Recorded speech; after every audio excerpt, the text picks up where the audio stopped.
We're on a mission to help founders hit product market fit faster. We do this by interviewing founders that have been there. I'm your host, Adam O'Donnell. This podcast is put together by Zendesk for startups. We offer 6 months free of Zendesk customer support suite for qualified product-oriented companies. Zuben, welcome to Sit Down Startup Founder Podcast. I am super excited to have you here. You raised well over $100 million building Brigit, and I'm excited to kind of unpack your story. But if you could first just help us understand, where did you grow up? And then how did you get that journey going to becoming a founder? Sure. First of all, thank you so much for having me. I believe you're in one of my favorite cities in the world, San Francisco. I spent my first year working there. I would start there at 9 o'clock in the morning, and the office would finally let me go home at about 4:30 in the morning the next day. So yes, I have lots of fond, but some not so fond memories of the great one of the greatest cities in the world, which is San Francisco. But to answer your question, Adam, look, at the end of the day, my background is I came here as an immigrant, and what was surprising was that despite the United States then and now being the single wealthiest country in the world, you have about 3/4 of our population sadly living paycheck to paycheck, which is mind-boggling.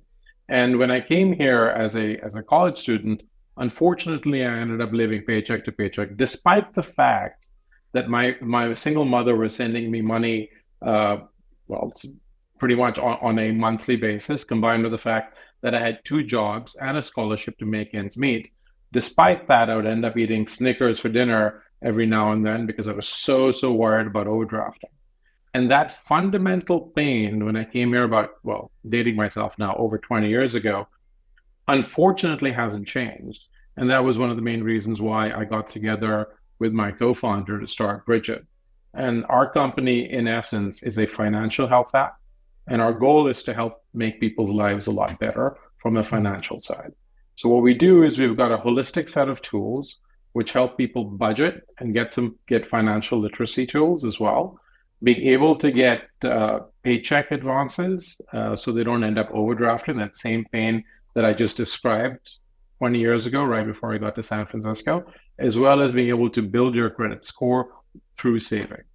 And when I look at the last year in particular, I mean, you can talk about whatever funding we've done, et cetera, it's all insignificant because in the cumulative parts of our company, in terms of since we've started our company, last year we helped overall save our users over $1 billion in those same fees that I experienced it in overdrafts and other banking fields.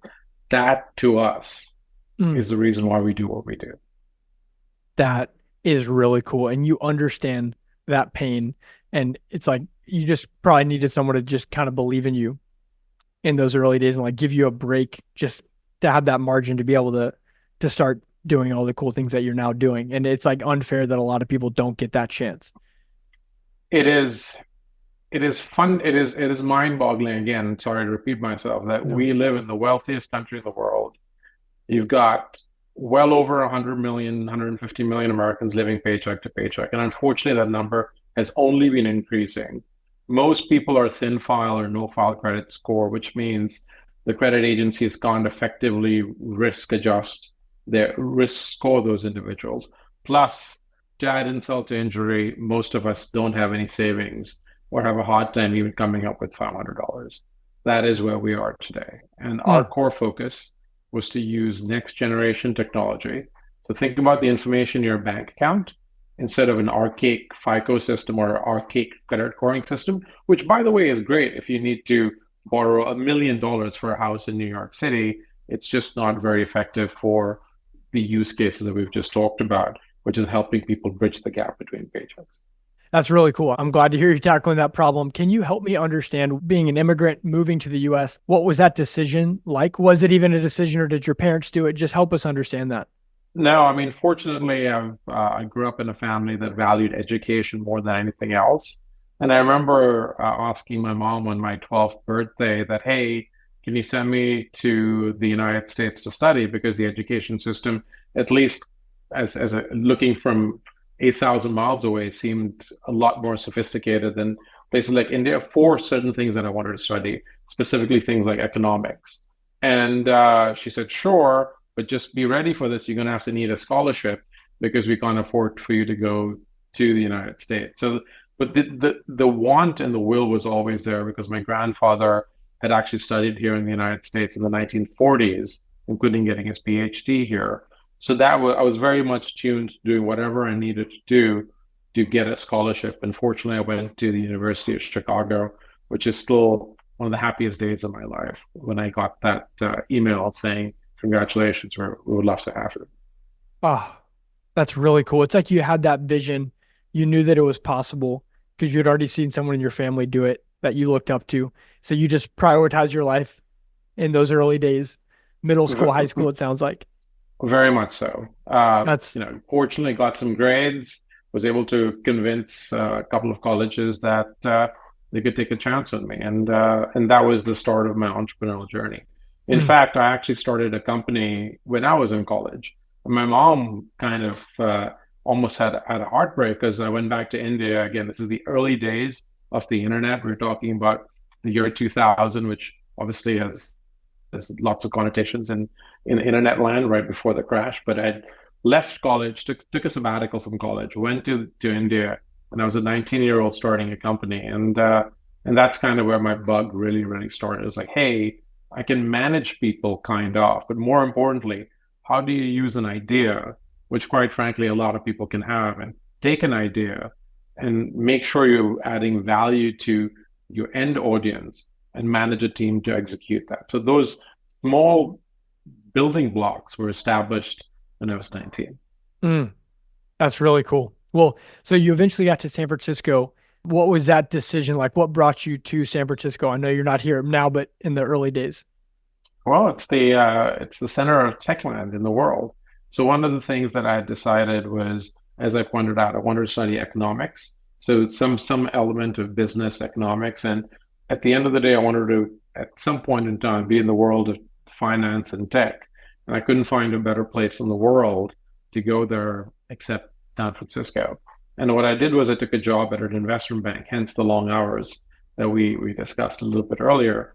And subsequently, there was some of the foundations of me working in a bank to understand how finance works for tech companies and financial technology companies, which obviously Brigit is, and get the learning, the important learnings of what investors look for in a company, what are the interesting things to try to find product market fit from an outside, but also, quite frankly, understand how banks work, because what Brigit is doing today is trying to take away fee pools from the bank and actually help people, which banks have historically been taking advantage of. Yeah, I love that. Just fundamental, like you're doing the right thing as well, and you understand it. So that makes a lot of sense. Well, on your journey to building Brigit, could you tell us one of the lower moments that you had, to maybe one of those times where you thought that you'd have to shut the company down, but things kind of came through? Adam, I'm a startup, a co-founder. I have so many of these stories. Well, why don't I give you two, if I may, if we have time for that. One was just starting the company. I had a fundamental thesis of saying, hey, let's use cash flow information. So that information that we just talked about, which is that's in your bank account in real time, which is your bank balance, your historical spending patterns, your income.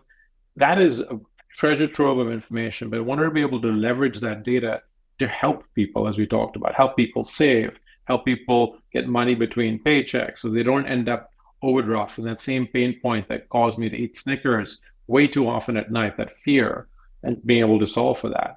And being able to find a co-founder of that too in 2017 who understood what open banking or cash flow data even was exceedingly difficult. It took me a year to find the right individual, and I got very lucky.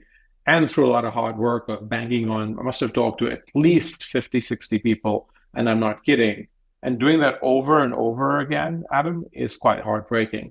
Fortunately, it all worked out, and I found Hamel, who is not just a wonderful human being. We have aligned incentives in the sense that we wanted to create a company that could impact people's lives, but also be hopefully an enduring company. And his background was cash flow information in working in Brazil for one of Palantir's clients.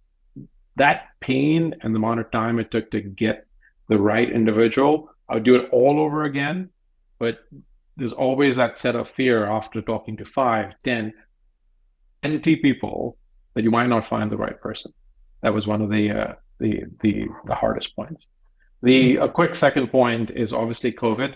We were doing really well. We went from 0 to 20 million in ARR in about the first year of launching our product. We had this team of about 15, 20 people at the time. Everything is up and to the right almost. And voila, you mentioned COVID hits. We fundamentally created this new piece of technology, which had at that point and even now, lowest default rates, highest approval rates for our instant cash product. And now we need to realize is that stuff that we'd actually built truly works in a black swan environment. That doesn't happen very often, as we all know. And the first thing we did was we made a decision to make sure we keep all our employees or teammates, as we call them, secure. We made a public statement or internal statement saying everybody's job is safe. That was step number one. But navigating through that, and I'm so proud to say that at that point in time, and even till today, we have never laid anyone off. But navigating that uncertainty, which the world was going through, so it wasn't just us, but in our case, it was a piece of technology that was fundamentally new and unproven over a longer period of time, because only a year into the launch. That is as you can imagine, quite a nerve-wracking moment if you didn't know you'll survive the next day. But the only thing we could say, because it was under our control, was that our teammates, as long as the company was alive, would be safe. Wow, because I imagine you had pressure from your board to say, hey, you should consider. They were very supportive. We were very, very fortunate to have an exceedingly supportive board. And I think the way we phrased it and why we wanted to do it, that's all that matters. And I would argue some of the best work we have ever done as a team has been in those months right after COVID. And I think a lot of that had to do with the fact that the board, my co-founder, myself, and others were very clear. If we go down, we go down together. Firing one or two people or laying off one or two people, 3 people, 5 people is not the way to run a company.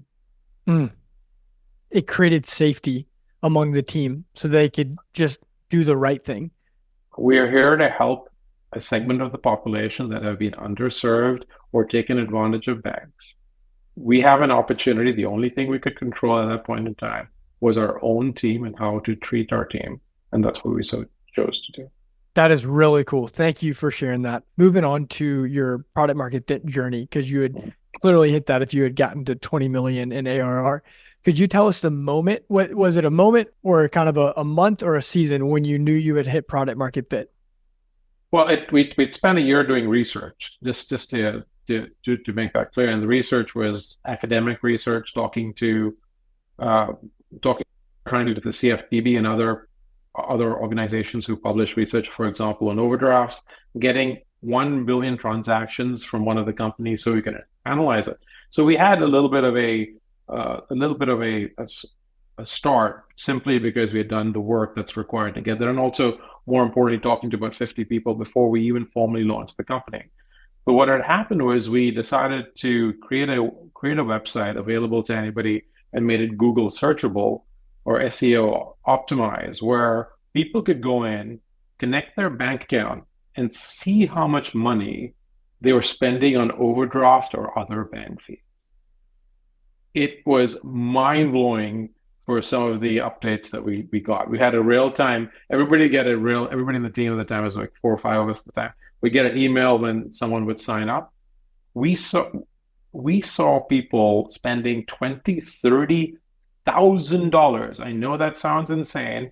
I think that was the peak on overdraft fees over the course of 2 years. Now by the end of this, we had about 5,000-10,000 people spending $2,000-$3,000, and about 30,000 people who had signed up that spent well over $1,000 on overdraft fees. That was a sign for us that, hey, there is a clear problem and we can help solve this problem for this segment of the population. Once we saw that data, we created this app, which is a very light touch, not the prettiest looking app as you can imagine, and ended up sending messages to those same users saying, hey, we can help you try to solve the problem and bridge the gap between your paychecks. That's kind of when we started to see our first 100, 500, 1,000 people start to use the app. Now, there are lots of iterations of the app that we had to do in terms of improve it so people could understand fundamentally how we were adding value, not just through the ability of giving people those advances, having them approved, but also some budgeting tools. But that started to get things going. But every time you saw an email when somebody signs up, or you got shocked and see how much money people were spending on Chase, Wells Fargo, you name it, and overdraft fees, that was an opportunity to make that difference. This is really cool. I want to unpack the website that you had that helped people instantly see how much money they were spending in overdraft fees. When did you launch that within the context of that academic year that you spent like researching? Sure. We launched that in 2017, in probably 2017, early 2018. Let's call it 2018. Yeah. Just to be, I think that's a fair assessment. Got it. So you launched that in 2018 and you had already kind of done that 1 year of research. So you had some ideas, or was that kind of along the way in parallel? We had some ideas. So it was done prior to that. So let's call it about 9 months worth of research together with this 9 months worth of research prior. Got it. And so, but this seems just like a growth marketing test. This wasn't like, hey, how are we going to make money on this tool? It wasn't about making money. It was about trying to, as you pointed out, right? How do you get to product market fit? You got to understand the market as best as you can. And the way we did it, as I pointed out, was academically, but also talking to people out there before we even had a product. Then we got a little bit closer. We had the juice of the product is all about making sure we can connect your bank account. Remember, we don't use FICO or any other pieces of data. Everything we use is what we define as open banking or the information in your bank account. So there was a question of how easy and can we convince people to connect their bank accounts, which subsequently this website, which we turned off, which was called My Hidden Fees, did, was it showed us a value proposition that people would connect their bank accounts. Once we realized we could do that, and there was a deeper actual need. It's one thing talking to somebody, it's another one seeing someone actually connecting a bank account and realizing here's a real individual, here's the set of transactions that the system has analyzed, and the system believes that they could solve this problem. That is when you have an ability to solve a deep pain point for people. And taking those same people who had the pain point, and yes, cross-selling or just showing them the app that can solve that. You can call it a hack. We just call it product market fit. At least as a starting point. It makes a lot of sense now that it's been done, but I'm curious like how people can apply this, because it's like a micro step, because in your business, getting someone to connect a bank account is a big deal. It shows that they trust you. And so just that, once you knew you got that, you knew you could find a way to make money afterwards. Yeah, absolutely correct. Because it's not even a question of making money. We knew that people had intent and we could convince them to connect that bank account. Again, it's going back to 6 years ago at this point in time, so things were still early, combined with the fact that they had a problem that they wanted to solve. You had those 2 points, knowing that we're a company trying to solve that problem for those users, making money becomes secondary. And in terms of how we chose to come up with a subscription plan, this is actually through one of our advisors. Hopefully you've heard from us. The most important part is if you service your customer and help them solve a problem, ideally in the most seamless way possible, everything will follow. And what we needed to do from a business model standpoint is align our incentives to the end users. Our users don't want to borrow, they want to save, they want to budget more effectively. And as you see, as I mentioned, through our particular product suite, as people borrow less, save more, build their credit score, our costs actually go down and are fundamentally aligned with the user's incentives. That is very, very important, because unlike the banks that we've talked about or lenders, we want to help people get a larger saving. We don't want them to build their credit score by spending. Saving is better because that's the fundamental problem. We don't want to make money the more people borrow. We would rather make money the less they borrow. That is all about alignment. Because you were so true to your mission at the beginning. Like this is just amazing. I really appreciate your authenticity here and the way you've aligned it, because you had to get creative to do that. Because I'm sure there's a lot of easy off-roads you could have taken to make more money sooner. We would make a lot more money if we were to just do what traditional lenders do. It's also much harder to build a subscription-based model because all of a sudden the sticker price is higher and there's less incentive for someone who doesn't want to, there's less incentive for people to pay a larger sticker price upfront versus saying, hey, join us and I'll charge you $10 to transfer money, or I'll ask you for tips, or I'll ask you for an APR. We have a flat subscription model. And again, it is aligned to our customers. I think that's the biggest takeaway I'm hearing right now. How did you market that first website? I can't remember the name of it. You said y'all shut it down, but how did you market that? Like, we ran some web ads. There was nothing, Facebook ads. There was no TikTok back in the day, and we ran some Google ads. Nothing. There was no rocket science there. I love that. Well, you had just hit the right thing because you understood who you were targeting because you had done all the research before. Yes, that I would like to say that circumvented a lot of work and time, but that work had already been done pre-starting the company. What were those interviews like when you were doing that research phase, like in the way you're describing the work now? Yeah, I mean, there's two things. I think it reminded me a lot about myself. I think that, again, going back 20 years ago, is that fundamental stress that people are under because they don't know if there's money in the bank account. They want to be able to build their credit score, but they don't necessarily know how. And the problem being is it's a circular effect. If you have a poor credit score, you don't get access to good credit, and that helps you bridge the gap between your expenses, which are due today, and your income, which will come in 2 weeks. That is the fundamental problem that I was suffering, again, when I was in college. And unfortunately, that even about 6 years ago, when we were in the early stages, that kept happening over and over again. It's that was fundamentally clear was that unfortunately people were in stress and they wanted to find a good way to come out of it. And so that was one of the other reasons why we had a subscription service, because it wasn't only about trying to give them money and solve that problem. People were willing and wanting to make the effort of saying, let me reduce my stress now. Once my stress is reduced, I can actually budget more effectively, get financially literate, and get to a point where I can save.